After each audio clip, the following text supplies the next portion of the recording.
أعوذ بالله من الشيطان الرجيم. بسم الله الرحمن الرحيم.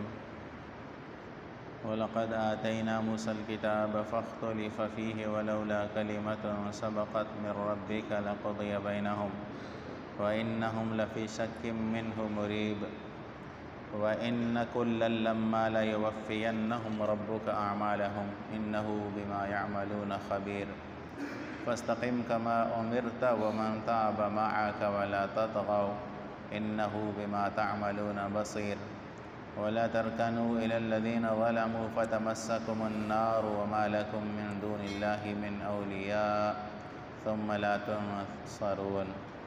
صدق اللہ مولانا العظیم. دوستو سورہ ہود کا آخری رکوع ہے 10واں. اس کی ابتدائی آیات 110 اور 111 اور 112 تلاوت ہوئی ہیں. ایک صحابی نے نبی کریم صلی اللہ علیہ وسلم کی داڑھی مبارک میں سفید بال دیکھ لیے تو اس نے پوچھ لیا کہ اللہ کے نبی اشیبتا، آپ بوڑھے ہو گئے؟ سفیدی بڑھاپے کی علامت ہے. نبی کریم صلی اللہ علیہ وسلم نے جواب میں ارشاد فرمایا شیبتنی ہود و اخواتہا، شیبتنی ہود و اخواتہا. مجھے سورہ ہود اور اس جیسی کچھ اور صورتیں ہیں، انہوں نے مجھے بوڑھا کر دیا. آپ نے سورہ ہود پوری سنی ہے. تقریباً 9 یا 10 انبیاء کا ذکر ملتا ہے اور ان کی دعوت تبلیغ اور ان کے قوم کی مزاحمت اور قوم کا جھگڑا کرنا اور قوم کا نہ ماننا ذکر شدہ ہے. نوح علیہ السلام، موسیٰ علیہ السلام، حضرت شعیب علیہ السلام، حضرت ہود علیہ السلام، حضرت شیس علیہ السلام اور بھی کافی سارے انبیاء کا ذکر ہم نے سنا کہ ہر پیغمبر ٹکرانے کی پوزیشن میں تھا اور ان کی قوم باقاعدہ مقابلہ کرنے کی صورت میں تھی. باقاعدہ حضرت لوط علیہ السلام کو لوگوں نے کیا کہا، شعیب علیہ السلام کو لوگوں نے کیا کہا، نوح علیہ السلام کو کیا کہا. نوح علیہ السلام کے بارے میں تو اتنا آتا ہے کہ نوح علیہ السلام نے اللہ کی بارگاہ میں عرض کیا کہ اللہ یہ اب میرا چہرہ دیکھنا گوارا نہیں کرتے، میری امت میرا چہرہ دیکھتی ہے تو کپڑے سے اپنا منہ ڈھانپ کر دوسری گلی سے نکل جاتے ہیں. یہ حالت تھی کہ پیغمبر کا چہرہ دیکھنے کے لیے تیار نہیں لوگ. اور ڈرانا دھمکانا تو کسی پیغمبر کو چھوڑا نہیں لوگوں نے. ہر طرح سے آزمایا کہ کسی نہ کسی طرح یہ ہمارے دباؤ میں آ جائے اور ہماری بات کو مان لے. نبی کریم صلی اللہ علیہ وسلم جس ایریا میں آئے ہیں، عرب کی تپتی صحرائیں ہیں، گرم علاقہ ہے اور زمین تانبے کی بنا دی تھی کافروں نے. مسلمانوں کے لیے جینا دوبھر ہو گیا تھا. مکی زندگی میں 1-2 سال نہیں، 13 سال مشقتیں اٹھائیں مسلمانوں نے، ہر طرح کی مشقت اٹھائی. تو سوال پیدا ہوتا ہے کہ اللہ تبارک و تعالیٰ کا ایک وعدہ ہے اور ایک نظام ہے جس کو نظام مجازات کہا جاتا ہے. جیسی کرنی ویسی بھرنی، ایک پرانا اصول اور کہاوت ہم سنتے چلے آ رہے ہیں. تو اللہ تعالیٰ کا ہی یہ نظام ہے، جیسی کرنی ویسی بھرنی. تو کیوں اللہ تعالیٰ ایسے لوگوں کو ڈھیل دیتے رہے؟ فرعون کو ڈھیل ملی، شداد کو ڈھیل ملی، قوم عاد کو ڈھیل ملی. نبی کریم صلی اللہ علیہ وسلم کے قوم کو بھی 23 سال تک ڈھیل ملتی رہی، 22 سال تک ڈھیل ملتی رہی. وہ جو کرتے تھے کر گزرتے تھے. تو سوال یہ پیدا ہوتا ہے کہ اللہ تعالیٰ کیوں انہیں مسل کر رکھ نہیں دیتے۔ جو لوگ باطل پر ہیں، انبیاء کی بات کو نہیں مانتے، تو اللہ ان کو مسل دیں، مٹا ڈالیں، یا اللہ تعالیٰ ایسا کر دیں کہ سب انسانوں کے عقل اور دماغ کو ایک جیسا بنا دیں، سب اللہ کے ماننے والے ہی دنیا میں ہو جائیں، کوئی ایسا ہو ہی نہ جو اللہ کے حکم سے سرتابی کرتا ہو، اللہ کی بندگی نہ کرتا ہو، ایسا کوئی اللہ پیدا ہی نہ فرمائے۔ موسیٰ علیہ السلام کے تذکرے میں آتا ہے کہ جب وہ حضرت خضر علیہ السلام کے ساتھ سفر کر رہے تھے تو ایک علاقے سے گزر ہوا، گلی میں بچے کھیل رہے تھے، تو خضر علیہ السلام نے ایک بچے کو پکڑا اور اس کا سر تن سے الگ کر دیا، اس کو قتل کر دیا۔ تو موسیٰ علیہ السلام تو نبی تھے، تشریعی پیغمبر تھے، شریعت کے پابند تھے، تو یہ قتل ناحق تھا۔ موسیٰ علیہ السلام کے نظروں میں یہ قتل ناحق تھا، اور ایک معصوم بچے کا قتل تھا جو مکلف بھی نہیں ہے کسی شریعت کا۔ تو موسیٰ علیہ السلام نے سوال کیا، قتلت نفسا بغیر نفس لقد جئت شیئا امرا، آپ نے ایک جان کو قتل کر دیا حالانکہ اس کا کوئی قصور بھی نہیں تھا۔ تو خضر علیہ السلام نے اس وقت تو جواب نہیں دیا تھا، لیکن بعد میں جواب دیا تھا کہ اما الغلام فکان ابواہ مؤمنین فخشینا ان یرہقہما طغیانا وکفرا فاردنا ان یبدلہما ربہما خیرا منہ زکاة واقرب رحما۔